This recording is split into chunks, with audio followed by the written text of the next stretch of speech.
Hello, everybody, all my gamers. It's a new year, and you know what that means. We got to talk about last year. Welcome to 2026, everybody. Today, we're going to be talking about all of the games that I played in 2025. I did this last year, and I figured, hey, why not do it again this year? I played some pretty awesome games, so I just want an opportunity to talk about them. So here are all of the games actually came out last year in 2025 that I played. Um, First up, we've got Absolute Cinema. We have Deltarune. Um, Technically, the first two chapters of Deltarune released not last year, but the full release of the game, full in quotation marks, because the paid release with chapters 1 through 4. And oh my gosh, I'm sure everybody already knows it already, but this game truly is something special, something beautiful. The music, the story, the writing, all the characters, the art. This character, this game is just great. I I like RPGs, so the gameplay was pretty good. Um, and I will say that they did some like fun stuff outside of just combat. So there's that. Uh, I don't know what to say about Deltarune that hasn't already been said, but also like anything more than just it has like a whimsical aura, so like magical. Truly, it is something that you should just experience, and at only like $25. I'm pretty sure it's $25. Yeah, I bought a game. I bought it day one, um, because I was just so hyped up about it, and yeah, the community is really great. All the fan art and memes and stuff. So yeah, I'm really excited for Chapter 5 to come out sometime this year. The fact that we got to experience chapters 3 and 4, and then we get the next one so soon is just really cool. Um, yeah, I mean that's really all I have to say about Deltarune. Pretty pretty good. All right, next up. All right, next up we have Goodnight Sunlight prototype. This was not a full game at all. This is a an old prototype for a game, um, made by Ritzler. I'm pretty sure is their name, the developer who made Pseudo Regalia. Um, this was the game they were working on before Pseudo Regalia, and they decided that for the anniversary of Pseudo Regalia, they released this prototype. I'm pretty sure that's what happened. But I mean, yeah, I played it for a couple hours. The movement's really good. It's just like buttery smooth 3D platformer. You can do some fun tricks with momentum and stuff, and like it, it has like the same kind of vibe as Pseudo Regalia with like the fun 3D platformer stuff. So yeah, with this being a prototype, I'm sure it's uh I'm pretty sure that they're working on Goodnight Sunlight in a little bit of a different, like with a different, slightly a different vision than they had when they made this prototype.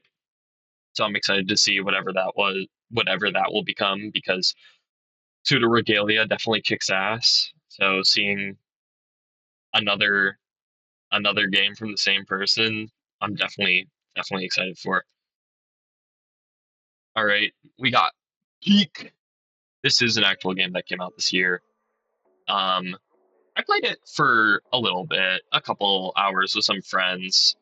I played it with Sunny Darkness TV, so obviously it's got to be good. Um, I mean, I like some good co-op fun. Uh, I didn't play it that much, and I only got like maybe two biomes in before I would consider. Cons- what was I saying? Before I consistently just ended up dying. I never like beat the game or anything. But it was a couple hours of fun. It's goofy. Um, the devs are pretty cool. Um, yeah, that's really all right. We got the biggest hitter possible. Hollow Knight Silk Song. Everyone knows that I love Hollow Knight and that it is my favorite video game of all time. I'm realizing I cropped this slide incorrectly and it's bugging me, but whatever. Um, but yeah, I mean, Silksong was definitely not a disappointment. I mean, it's definitely my game of the year. Spoiler alert. Um, but I mean, it's funny. Back when like Tears of the Kingdom was coming out, I was like, man, it's really sad that Tears of the Kingdom would be game of the year for 2023 if it weren't for the fact that Silksong is also coming out. And little did I know that it was not in fact coming out. But you know what? It did come out 2025. I bought it day one. It's really funny. I had class that day, and all I could think about was, dang, I have to get through my classes so I can play Silk Song.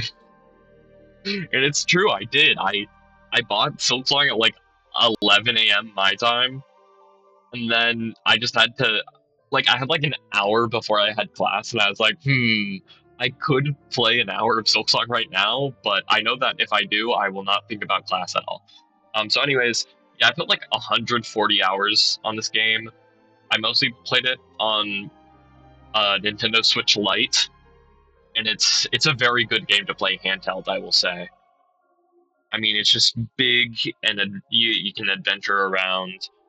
I got to lie in bed playing it on the Switch Lite, and yeah, I mean, like Silksong really is like what a sequel to Hollow Knight should be. Like, it's it's got all the polish and all of the cool creative vibes.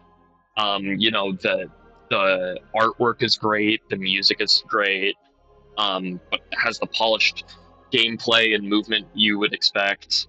But I like one thing that I will say compared to the original Hollow Knight, Silksong, I feel is it's a lot less safe. Like they try a lot more gimmicks and such. I feel like, which I think is really cool. I remember on release there were some people who were complaining that the game was too hard, and I can kind of understand that, but I personally didn't have problems with it. I also have 700 hours in Hollow Knight, so and I've played a bunch of other Metroidvanias, so like obviously it makes sense that I wouldn't struggle as much as some other people. Um, but I thought it was good. Um, and I'm really excited to play the Sea of Sorrows DLC. It's coming out this year, along with any other updates that will come in the future. Um, I will say I have every achievement for the game currently on the Switch Lite, but not on Steam, just because I haven't like put in the time to grind Steel Soul or Steel Heart on Steam. But everything else I got. Um, I'll say 100%ing this game blind was really really interesting.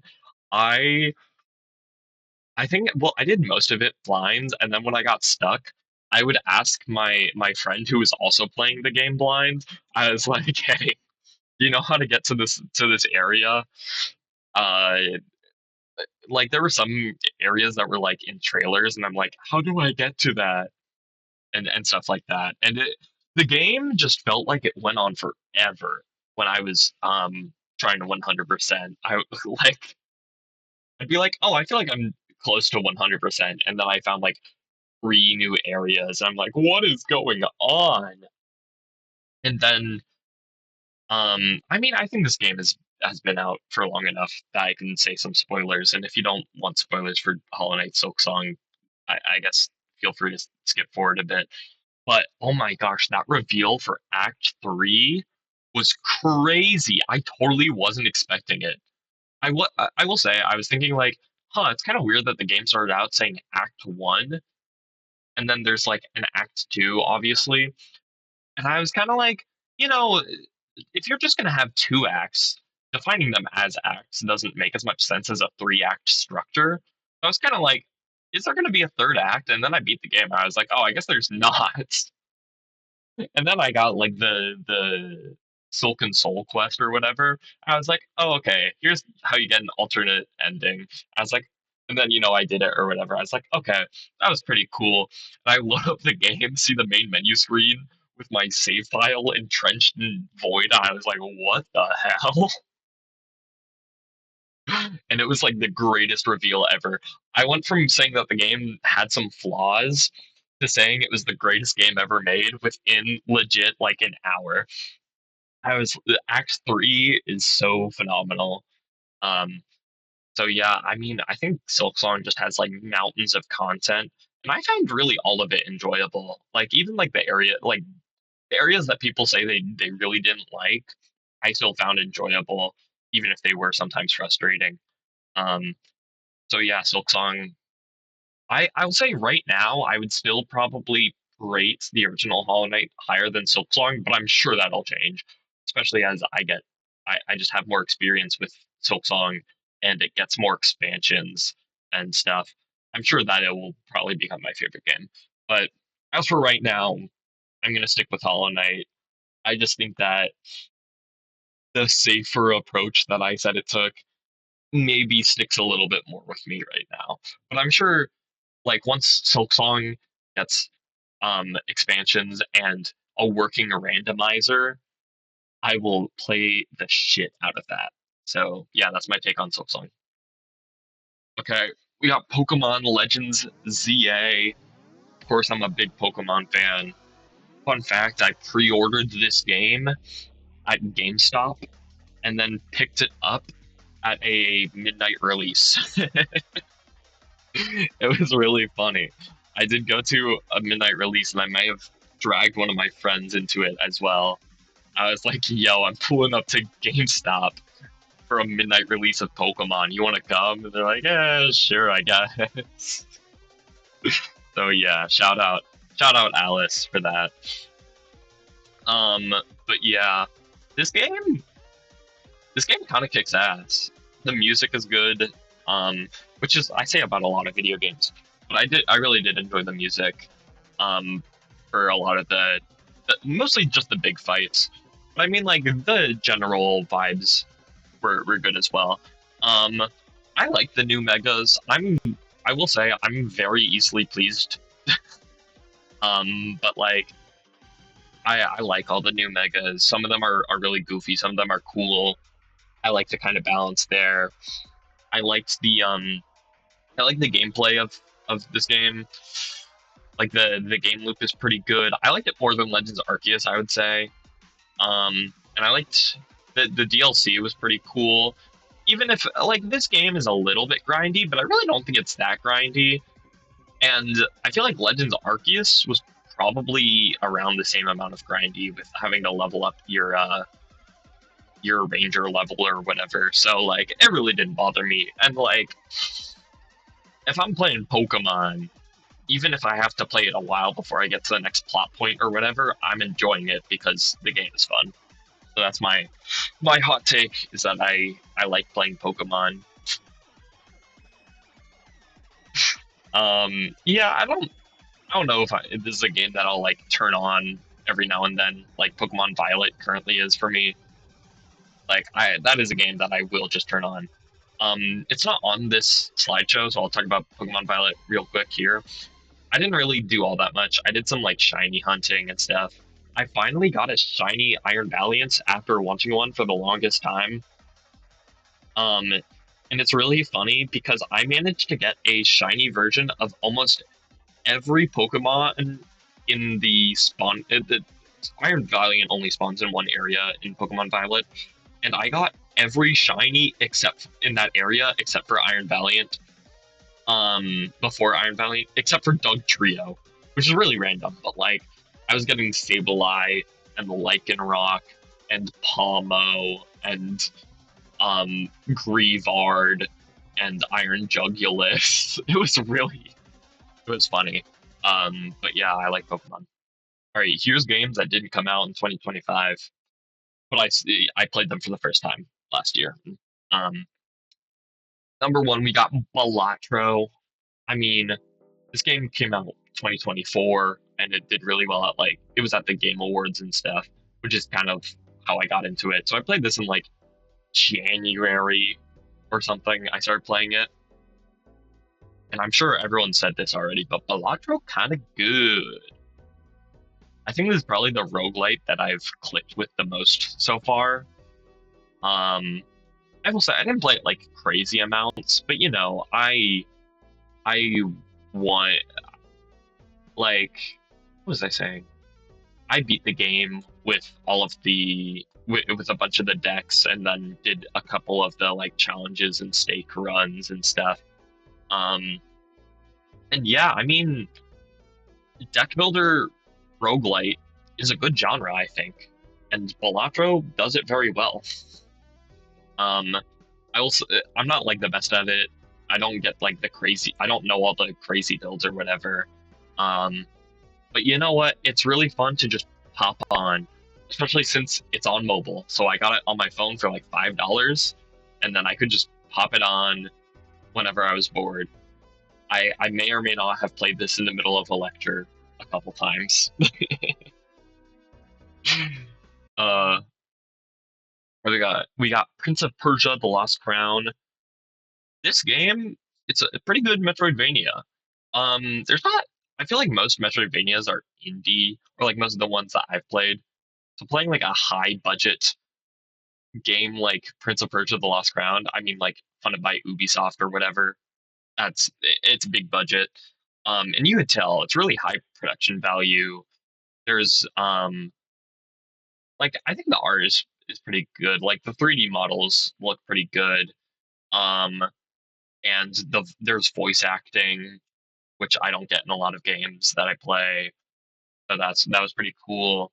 What really stands out about this game is just the gameplay, like combat. It's just really smooth and polished.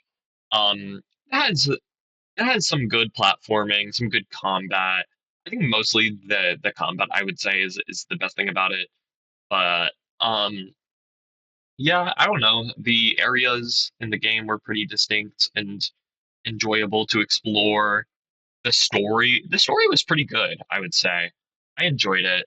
Um, yeah, I'll say that I don't think this game is like sticking with me the most. Um, it didn't have like the most insane unique upgrades or anything, but it still had like its fair share of good unique upgrades with pretty classic ones. Even if I will say the classic ones felt more unique than usual. So like the double jump and the dash felt a little bit cool, even though they're pretty standard. So yeah, this game was pretty good. My Hero Ultra Rumble. Nobody cares about this actual game. All we care about is the actual show, My Hero Academia, and I just wanted to talk about it. I I played Ultra Rumble for like 4 hours. I mean, it's fine. It's a battle royale where you can play as Deku or Froppy or Hawks. So it's kind of good, but yeah, I don't know. I watched all of My Hero Academia last year, and it's definitely up there for me. Definitely one of my favorite animes, I would say. Which is why I bought the Deku skin in Fortnite. Well, I bought a lot of skins in Fortnite, but we'll get to that later. All right, we got Nine Souls. Nine Souls. I'm gonna be honest. I know there's a lot of people who absolutely love this game. I'm just gonna say I haven't beaten it yet. I got maybe like halfway through it. I started it in maybe May, and it just didn't click with me all that much. I played through like one and a half areas. I was like, whatever, and I put it down. And then in like November, I picked it up again. I was like, all right, I'm gonna actually play this game. I'm actually gonna play Nine Souls because I know everybody loves it. and I played a bit of it. I played up to like the halfway point before the year ended. Um, and yeah, Nine Souls is pretty good, I will say. It really rage baited me really hard. I was raging at this game because you do have to parry a lot. And I was like, I don't want to parry. I just want to be able to dodge attacks like normal. And also, you get ground dash at the start of the game, but you don't get air dash until a while after that. So I was like, dude, it just felt like clunky and unnatural for a little bit. But like, it's just because the game forces you to play a way that's kind of different than what I'm used to. But I like this game. The vibes are really cool. The Tau Punk, I think is what they call it, with the yeah, I don't know. It's pretty cool. The world is nice. There's kind of like tricklings of lore and plot, which is pretty nice. Um, it's also, I don't know what I want to say about it. I don't know. It's pretty polished, it's pretty cool. The combat is really clean, even if it can be frustrating because I'm bad at video games sometimes. Which is funny because earlier I was talking about how good I am at video games, but I'm not very good at this game. But it's still very good, so I will be sure to finish it. Undertale. Okay, I'm gonna be honest. I didn't play Undertale for the first time this year, so technically it should be in a different category, but I finished it for the first time this year.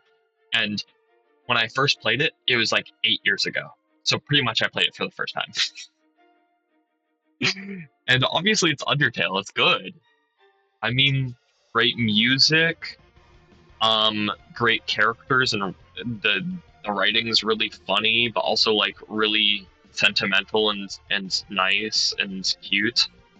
Um, it's a little bit short, but it works. It works. Undertale does everything it sets out to do.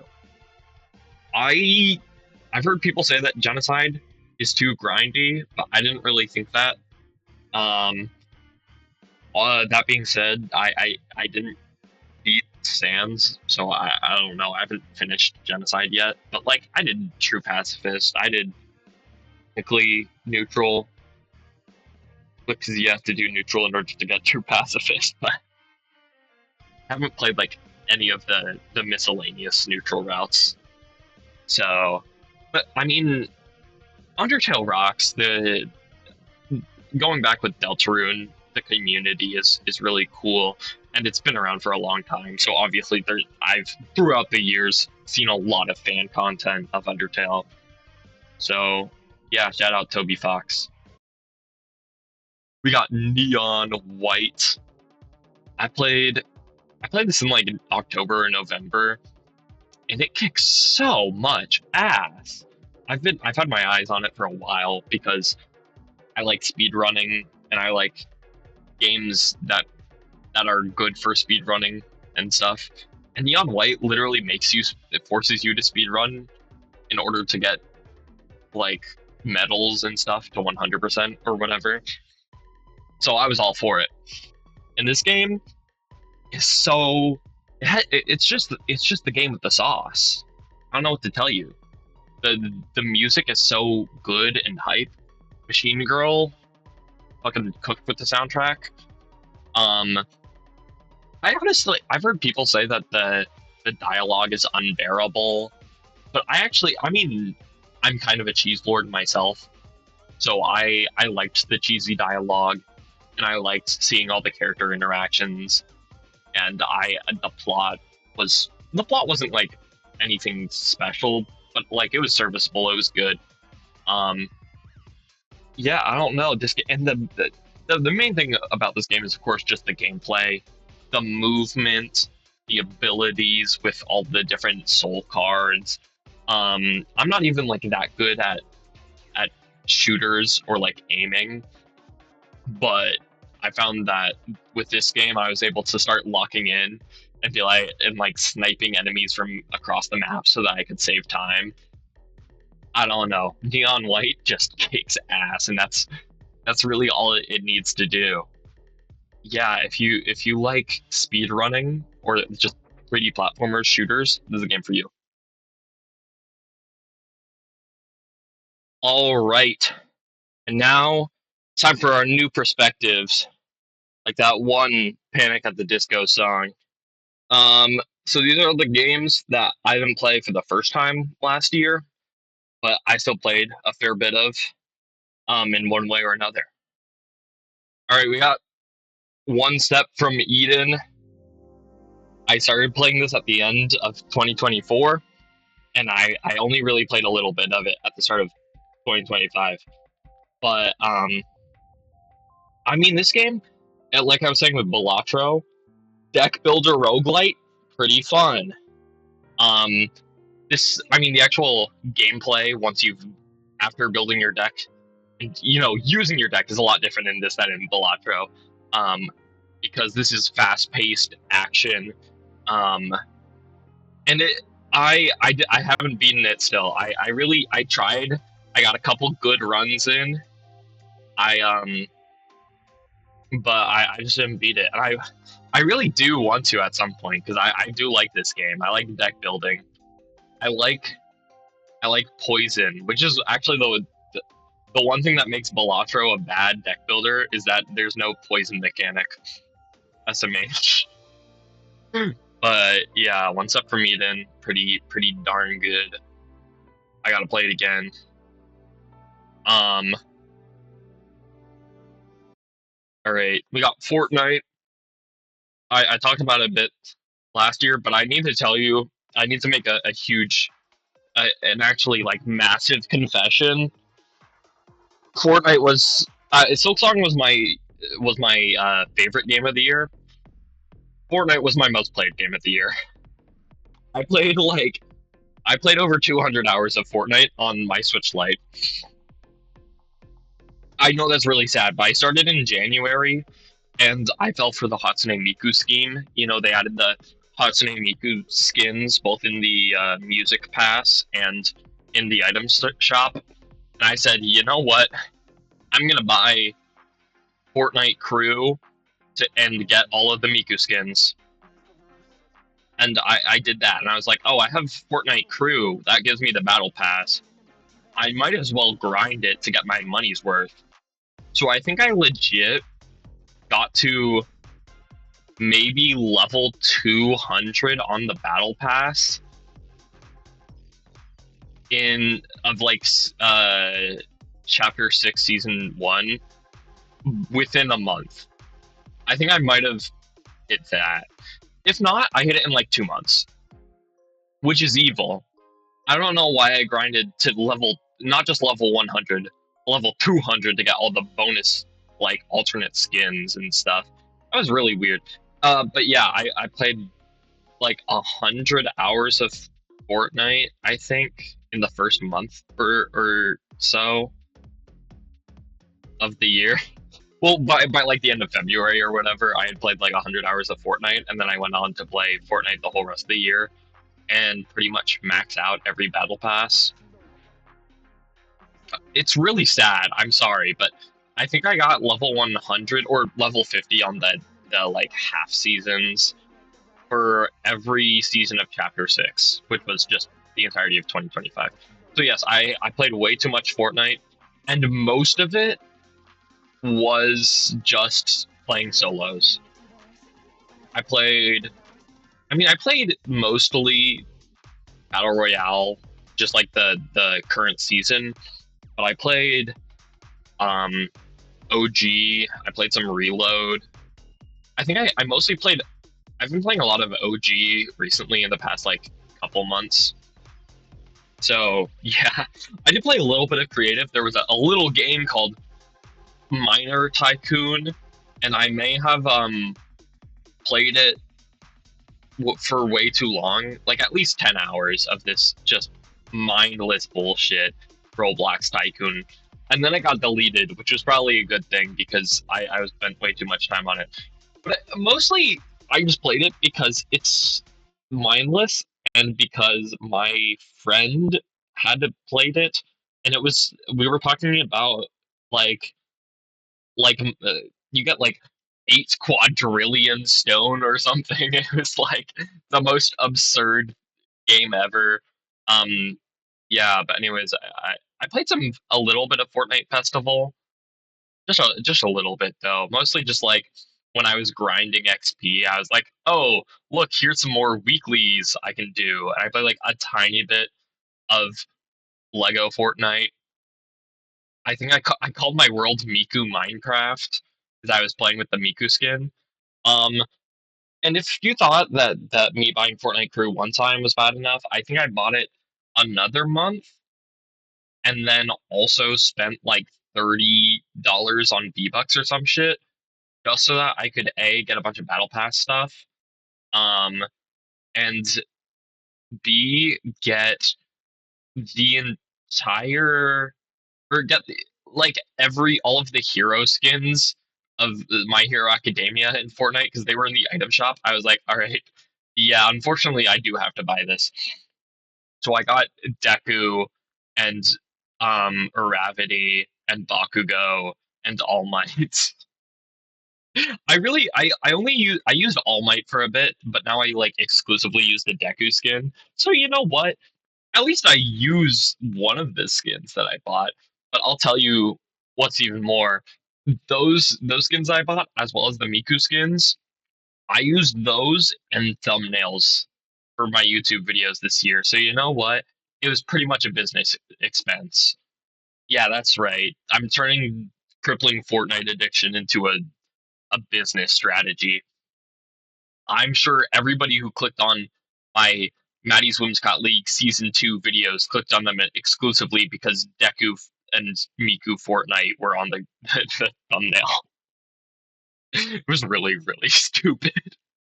But yeah, I played way too much Fortnite. Unfortunately, Fortnite is genuinely a top 10 game for me. I don't know where in the top 10 it is. I might figure it out at some later point, but yeah. All right, we got Pseudo Regalia. I didn't really do anything new with Pseudo Regalia. I mostly played. I did some like light speedrunning stuff and some randomizers. I probably played like 20 hours of it this year or something. I will say I did some challenge runs. My challenge runs, it was mostly like, can I beat the game without this upgrade or without that upgrade? And there was some where I literally was like, I don't know how to do this jump. It looks literally impossible uh without wall cling or whatever, but I figured it out eventually. So yeah, you there are only two ish items that are required in every route of Pseudo Regalia. Actually, I think it might be one. I think it might just be the Dream Breaker, which is the your melee weapon, which makes sense that it's required because you need it. Well, the actual reason is you need it to break any of the walls in the starting area. You can access like two rooms without breaking a wall, but also, of course, yeah, there are ways to do damage without getting it. I figured out, which is really weird, but yeah. Pseudo Regalia is pretty good. Also, there's some modded maps, like custom maps that people have made. So I played some of those. Pretty cool. Pseudo Regalia. Pseudo Regalia is so good. Go play it if you like 3D platformers and or Metroidvanias.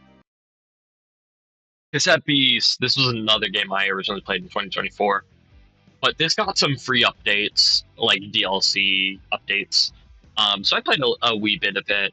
Um, this new track, Up for the Ride, it was up there. It's one of my favorite tracks from the game, and you know, it was just added. I think it was actually added the end of 2024, but I didn't end up playing the update that it's from until last year in 2025. I will say the Cassette Beast soundtrack was like topping my Spotify Wrapped. Like there have been games on this list where I've said that the music was good. With Cassette Beast, that shit was all over my Spotify Wrapped. Top 5 songs last year, 3 of them are from Cassette Beast. The next 2 after that top 5 also Cassette Beast. And then there's like 4 other songs from Cassette Beast in my Spotify Wrapped. It is some would say it's a problem, but it's so good. Um, I also have like all of the battle themes in my what was I gonna say? All right. Anyways, the music is good. We get the point. But there was a new update with with a new playable character, and that's what actually made me play the game. And I went through their storyline, and it was very cool. The character is very cute. Her name is Sunny. I don't have a picture of her out at the moment, but if you played this game, you might know her. She's really cool. Um, and her new signature tape, her signature monster, was pretty cool. And then there's the gauntlet like train where you just do dozens of fights back to back. That was pretty cool. I didn't finish it, but I will say there was a lot of post game and cassette piece that I didn't play yet. Like I finished the game, and I even did like the paid DLC in 2024. And I was like, okay, that's cool. I guess the only thing left to do would be like to get every monster and fill out my decks or whatever. But I don't feel like doing that right now. And then as soon as I like came back to this game to play some of the new updated content, there was like a post game boss and stuff. It is locked. A lot of the post game is locked behind like a lot of grinding.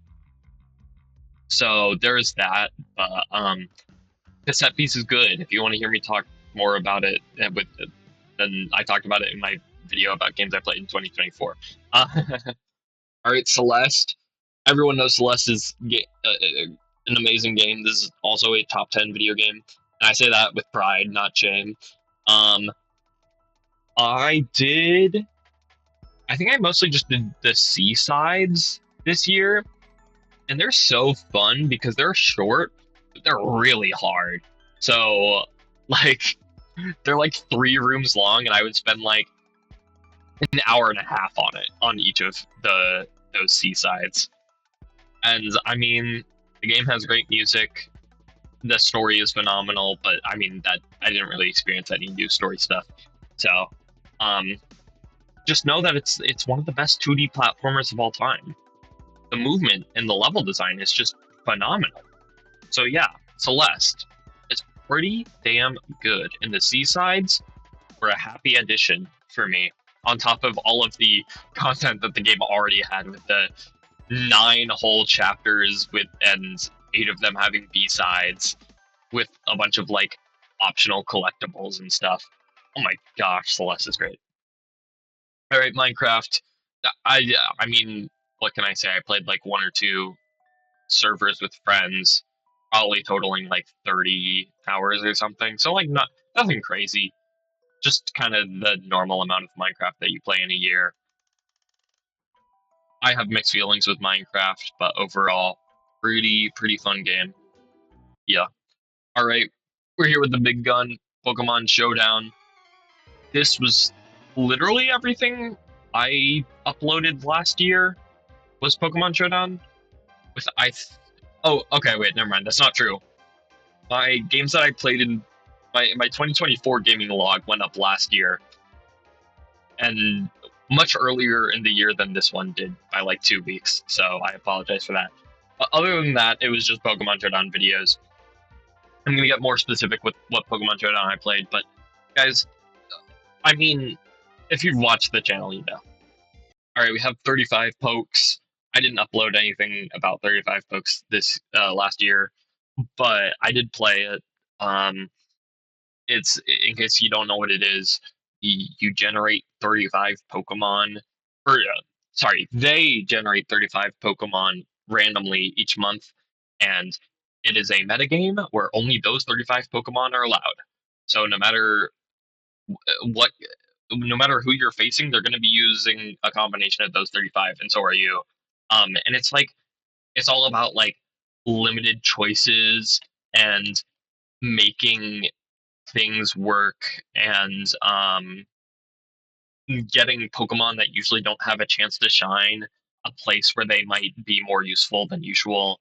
35 pokes is great. We also had 35 VGC make I mean there used to be like a doubles format of 35 pokes, but it kind of came back in full force this last year with 35 VGC. And I say we because I'm one of the people who runs it. And it's just use the same 35 Pokemon as normal 35 pokes, but you use them in a VGC matches. So level 50, double battle 4v4, and we had a couple tournaments with it. It's fun having a meta game that changes so rapidly with new Pokemon every month and metas that develop. Pretty cool. So yeah, I like 35 pokes. Shout out. I will be linking the Discord server in the description if you would like to check it out. And I do think you should, because the community is pretty nice. All right. And then we have Maddie's Whimsicott League. This is a draft league started by my friend Maddie. Um the real Whimsicott, best Whimsicott. She's known by many names.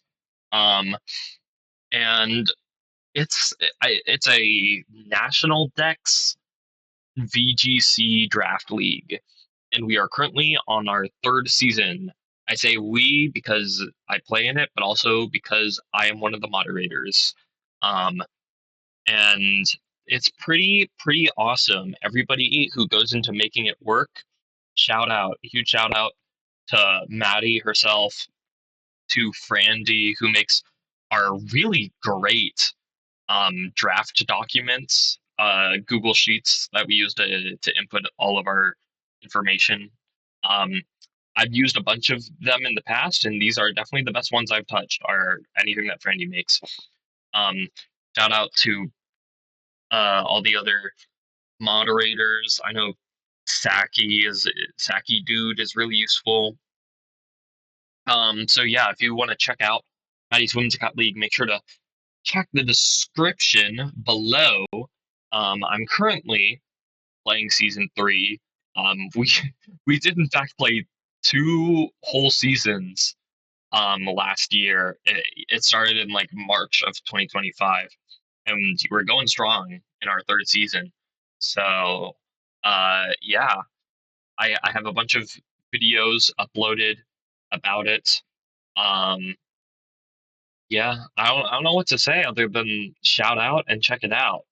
I will say, last season, season 2, this sounds like clickbait, but Joey Pokey uh did play and made some videos about it. So if you want to see somebody who you're maybe more familiar with play in this league, you can probably go check out his videos on Pokey Plus.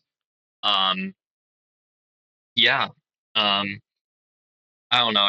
I just wanted to plug that because he always uses this image, which is the logo for the logo for the league. He used it in all of his videos. So looking at it in this big resolution, that's the only thing I can think of. But yeah, that's pretty much all the video games that I played in 2025.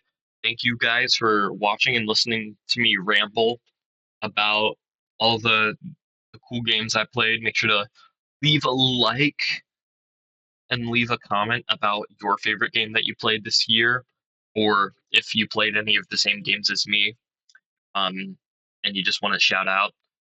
Make sure to subscribe so you don't miss any content I have coming out this year about all the cool games I'll play. Probably put out like a video about Silk Song and like a million more Pokemon videos. So stay tuned. Um, Especially if you've been watching some of my other videos, last year, out of all of my views, only 2.4% of those views were from subscribers. So, if you want to make the small number go big, let the underdog have a chance, then you should probably subscribe. All right, I'll see y'all. Bye bye.